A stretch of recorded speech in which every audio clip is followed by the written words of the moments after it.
Morning students. आज आपका subject है pedagogy of economics. Pedagogy of economics में आपकी 3 यूनिट्स थी जो मैंने आपको कंप्लीट कर दी। अब आज से ना आपका रिवीजन चलेगा, ठीक है। अब इसमें वही रिवीजन मैं करवाऊंगी उन्हीं टॉपिक के अकॉर्डिंग कि जो आपके एग्जाम में मोस्ट ऑफ क्वेश्चंस पूछे जाते हैं, ठीक है ना। ऐसे देखा जाए तो कि हर टॉपिक कहीं ना कहीं अपने आप में क्या है, इंपॉर्टेंट माना जाता है, क्योंकि कोई फिक्स नहीं है कि कौन सा क्वेश्चन। कभी कभी ये होता है किसी क्वेश्चन ही चेंज कर दिया जाता है, या फिर घुमाकर क्वेश्चन आंसर वही होता है लेकिन क्वेश्चन क्या घुमाकर दे दिया जाता है, तो वो चीज़ है। तो आज जो मैं आपका टॉपिक ले रही हूँ सामुदायिक संसाधन। रिवीजन का एक टॉपिक है सामुदायिक संसाधन जो आपने पढ़ा था, ठीक है। आपसे मोस्ट ऑफ ये पूछा जाता है कि सामुदायिक संसाधन की अवधारणा को स्पष्ट कीजिए, या फिर अर्थशास्त्र में कौन कौन से सामुदायिक स्रोतों का प्रयोग किया जाता है, कौन कौन से मतलब सामुदायिक संसाधन होते हैं, स्रोत होते हैं, ठीक है ना। तो सामुदायिक संसाधन तो आपको पता है बेसिकली समुदाय। समुदाय क्या होता है, इसका जो संबंध होता है किसका, समुदाय का। ये जो समुदाय है, ऐसे देखा जाए तो नाम से ही पता लग रहा है कि ये क्या है, ओवरऑल एक स्ट्रक्चर माना जाता है, ठीक है ना। जैसे समुदाय है तो इसकी अपनी क्या होती है, जैसे हम ये कह सकते हैं किसी ना किसी रूप से क्या होता है, इसका अपना अस्तित्व होता है एक तरह से, ठीक है। प्रत्येक समाज में क्या होता है, प्रत्येक व्यक्ति का अपना अपना समुदाय होता है, किसी का कौन सा वर्ग होता है, किसी का कौन सा वर्ग होता है, वैसे। तो जो समुदाय है, अब बेसिकली जो ये समुदाय होता है ना, इसकी खुद की क्या होती है, एक तरह से परंपराएं और मान्यताएं होती है।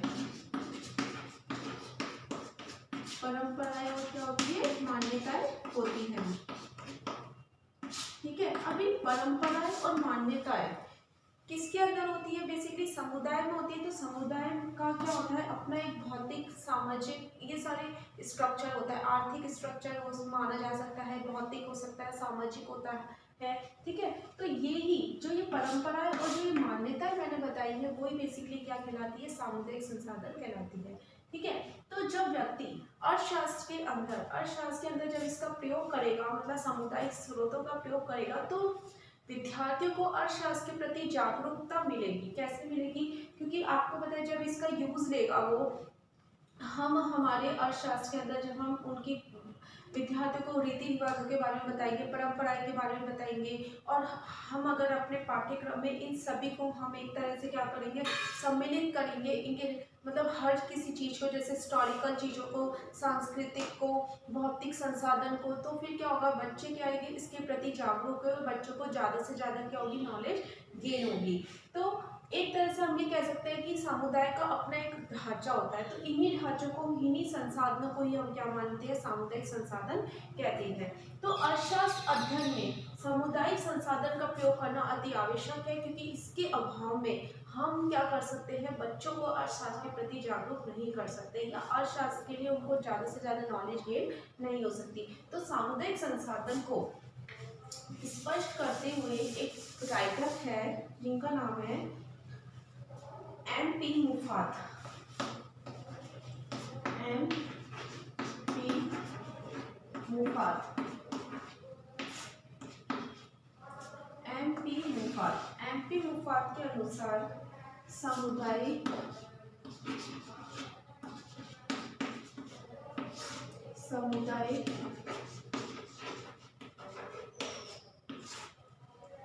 सीखने के विभिन्न प्रकार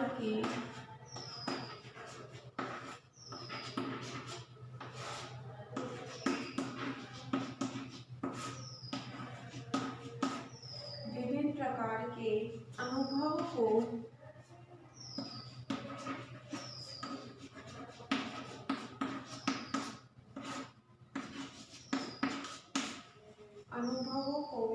सजीव तथा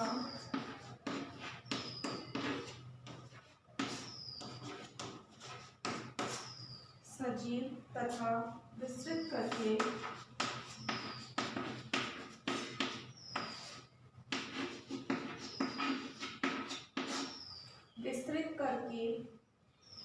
एक प्राकृतिक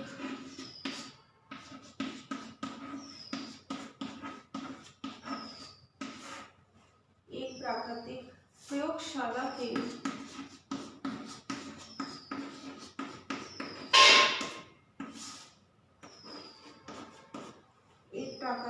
प्रयोगशाला के रूप में कार्य करता है,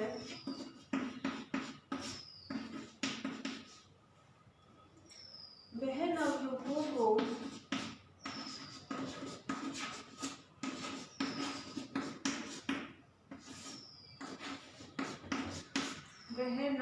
को अवकाश के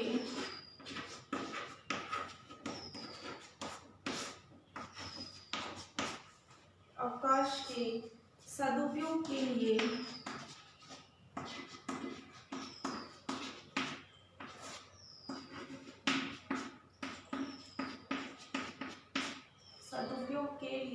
विभिन्न क्रियाओं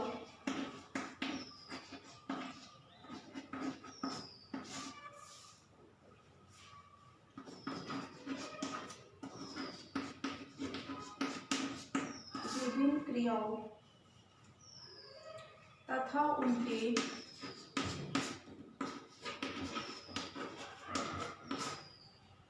उनके मनोरंजन के लिए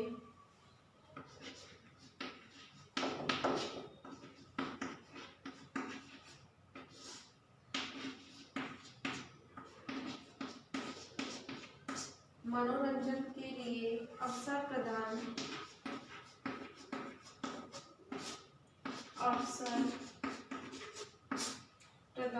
करता है। देखो एंटी मुफाद क्या बोलते हैं कि समुदाय जो है वो सीखने के विभिन्न प्रकार के अनुभवों को, किसको, सीखने के, सजीव तथा विस्तृत करके, मतलब जो हमारे सीखने के जो एक्सपीरियंसेस होते हैं, जो विभिन्न प्रकार के जो एक्सपीरियंसेस हमें देखने को मिलते हैं समुदाय के अंदर, जैसे होता है कि हम किसी व्यवहारिक चीज़ को सीख रहे हैं, वैल्यूज़ को सीख रहे हैं, एक तरह से जो हमारी वैल्यूज़ होती है वो सीख रहे हैं, तो हमारे कर्तव्य, हमारे अधिकार, तो वो सभी चीज़ें इसमें इंक्लूड की जाती है कि अनुभव को सजीव या विस्तृत करके एक प्राकृतिक प्रयोगशाला के रूप में कार्य करता है। कौन सी प्रयोगशाला के रूप में? प्राकृतिक प्रयोगशाला के रूप में। क्यों प्राकृतिक प्रयोगशाला? क्योंकि इसके लिए हमें स्पेशली किसी प्रैक्टिकल हम एक तरह से प्रैक्टिकल कार्य नहीं करवा रहे, हम क्या करवा रहे हैं, बच्चों को जो एक नेचुरल स्थिति होती है, जो जहाँ पे वो बैठता है, उठता है, वहाँ की चीज़ों को जो अपनाता है, जो संस्कारों को सीखता है, परंपराओं को सीखता है, वो सभी चीज़ें क्या होती है, इसके अंदर होती है। तो प्राकृतिक प्रयोगशाला के रूप में कार्य करता है बेसिकली। वह नवयुवकों को अवकाश के सदुपयोग के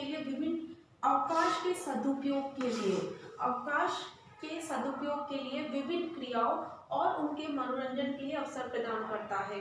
बच्चे क्या कर रहे हैं, विद्यार्थी क्या कर रहे हैं, हम अगर इन सभी कंटेंट्स को, इसके क्या क्या स्रोत होते हैं, एक अर्थशास्त्र में हम किन किन चीज़ों को इंक्लूड कर सकते हैं अपने कैरिकुलम में, अगर इसके माध्यम से वो सीखता है तो उससे ये स्पष्ट हो जाता है। एक तरह से क्या होता है, जो उसका खाली जो टाइम होता है वो इसके अंदर स्पेंड हो सकता है, इसी के साथ साथ वो एक मनोरंजन के रूप में नई नई चीज़ें सीखने को मिलता है। तो हमारी एक तरह से ये कि सिलेबस के अंदर ये सब चीज़ें अगर इंक्लूड होगी तो क्या होगा, बच्चों के लिए भी क्या होगी, बहुत ज़्यादा बेनिफिशियल होगी। क्योंकि अर्थशास्त्र क्या होता है, विषय जो अर्थशास्त्र का जो विषय है वो प्रमुख स्रोत, बेसिकली जो उसका सबसे महत्वपूर्ण जो स्रोत माना जाता है वो समुदाय ही माना जाता है, क्योंकि समुदाय से बच्चे बहुत सी चीज़ों को सीखते हैं, जो अर्थशास्त्र के पाठ्यक्रम को भी प्रभावित करता है। तो अर्थशास्त्र के पाठ्यक्रम के अंदर कौन कौन सी चीज़ें इंक्लूड की जाती है,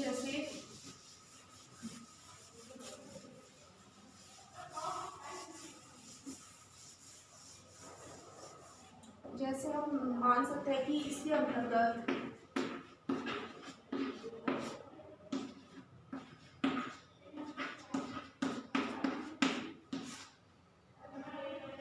विभिन्न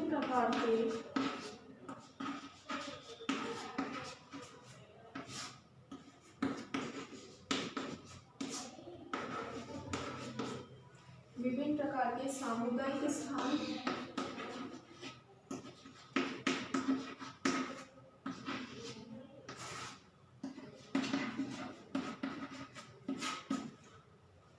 अब सामुदायिक स्थान जैसे समाज,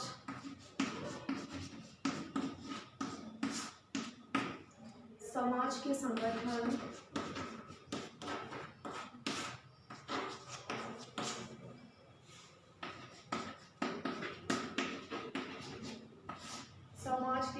संगठन विभिन्न सामाजिक उत्सव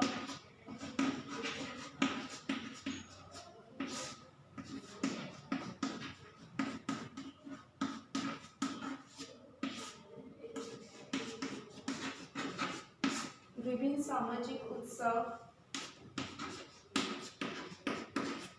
मेले, ग्राम सभा की बैठकें,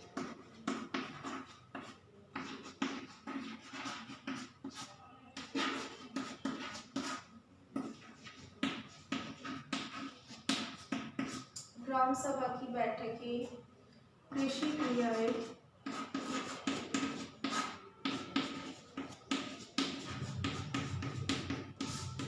कृषि क्रियाएं, उद्योग,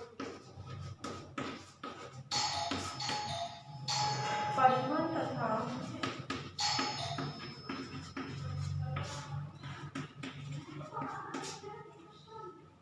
व्यापार विकास,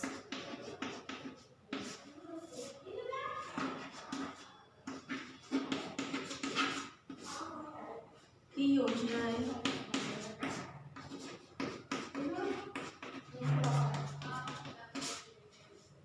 आदि आदि है।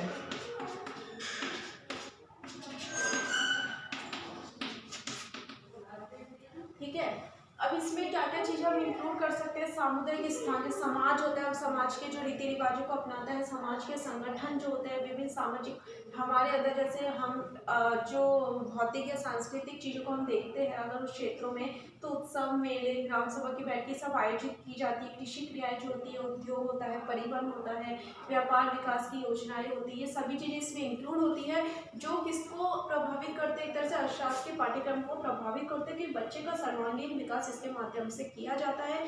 क्योंकि छात्र का सर्वांगीण विकास पूर्णतः क्या माना जाता है, एक तरह से सार्थक माना जाता है। इस प्रकार हम अनेक संसाधनों द्वारा छात्रों के भावी जीवन को, छात्रों को भावी जीवन के लिए तैयार कर सकते हैं और समुदाय के समक्ष लेके जा सकते हैं। उनके हित के लिए, मतलब समाज के लिए हमें क्या करना चाहिए, बच्चों को समाज से जोड़ने का सबसे एक जो महत्वपूर्ण उपाय है वो ये सामुदायिक संसाधनों से इन्हें बच्चों को जोड़ना। तो ये थी आपकी सामुदायिक संसाधन की अवधारणा। तो अवधारणा के अंदर आप थोड़ा सा अर्थ स्पष्ट करते हुए क्या मानेंगे, एक एमपी मोबाइल की क्या करेंगे, डेफिनेशन को याद करके रखेंगे। अब आपका एक सेकंड जो आता है वो ये आता है,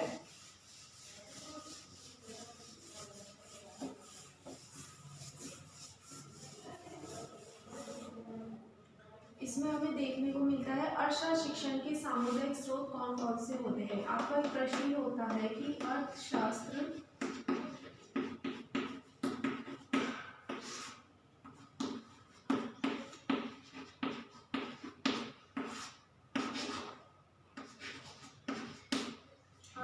शिक्षण के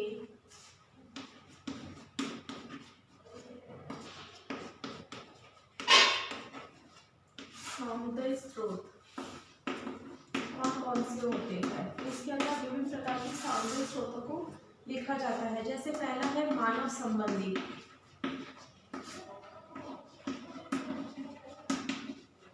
मानव संबंधी संसाधन। अब मानव संबंधी संसाधन में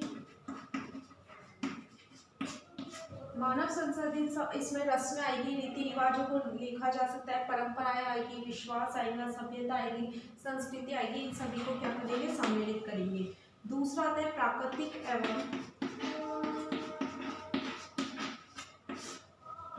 एवं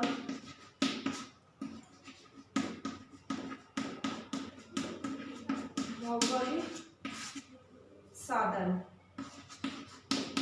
इसमें आएगा पहाड़, नदी, झीलें, बांध, रेगिस्तान, इसी तरह इसके अंदर आएगा समुद्र, नहरें, फसलें, वन, इन सभी को इसके अंदर सम्मिलित करेंगे। फिर नेक्स्ट आएगा आर्थिक साधन।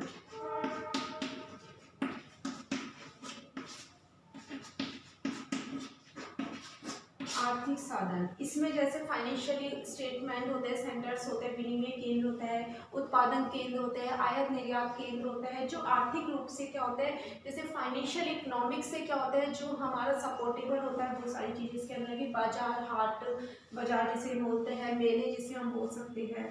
ठीक है, फिर आता है ऐतिहासिक,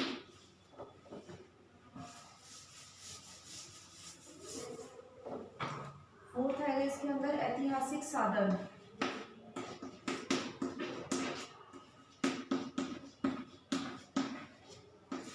ऐतिहासिक साधन, इसमें मंदिर आएगा, मस्जिद आएगा, ठीक है ना, गुफाएं आएगी, शिलालेख आएगा, इसी तरह गुरुद्वारे आएगी, खुदाई में अपन को क्या पुरातत्व जो हिस्टोरिकल्स के अंदर जो चीजें आती है, जैसे आपका हिस्ट्री का जो पूरा कंटेंट हम कह सकते हैं वो सारी चीजें इसके अंदर इंक्लूड होगी। फिर नेक्स्ट आता है सांस्कृतिक साधन, जो संस्कृति को प्रभावित करती है। संस्कृति को प्रभावित करना इन द सेंस बच्चों को मनोरंजन के साधन उपलब्ध कराती है। तो क्या आएगा इसके अंदर, ऐतिहासिक साधन में दूरदर्शन आएगा, रेडियो आएगा, शिक्षा केंद्र आएगा, सांस्कृतिक मंत्रालय आ सकता है, पुस्तकालय, चिड़ियाघर, जो बच्चों को एक तरह से क्या होना चाहिए, संस्कृति पे जो प्रभाव डालती है। फिर सार्वजनिक सुविधा के स्थान, सार्वजनिक सुविधा के स्थान,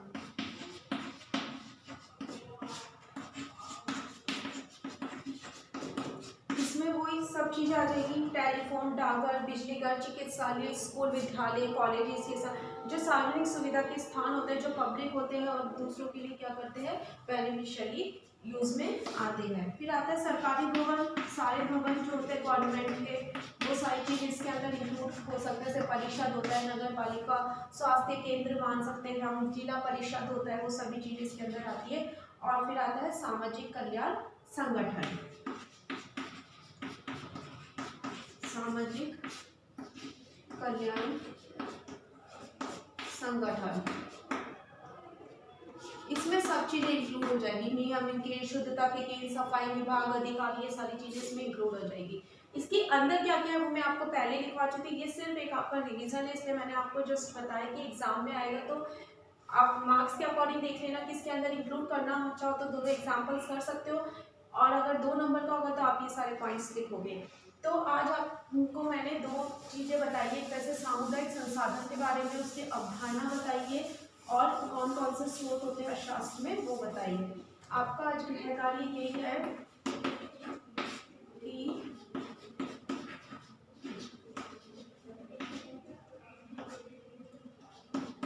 सामुदायिक संसाधनों की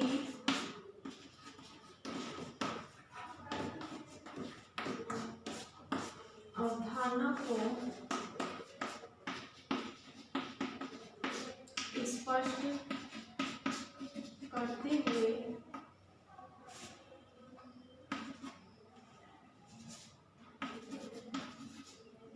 अर्थशास्त्र के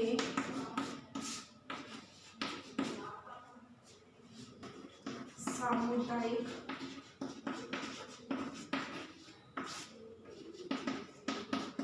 स्रोतों को स्पष्ट कीजिए। घर पे रहिए, सुरक्षित रहिए, थैंक यू।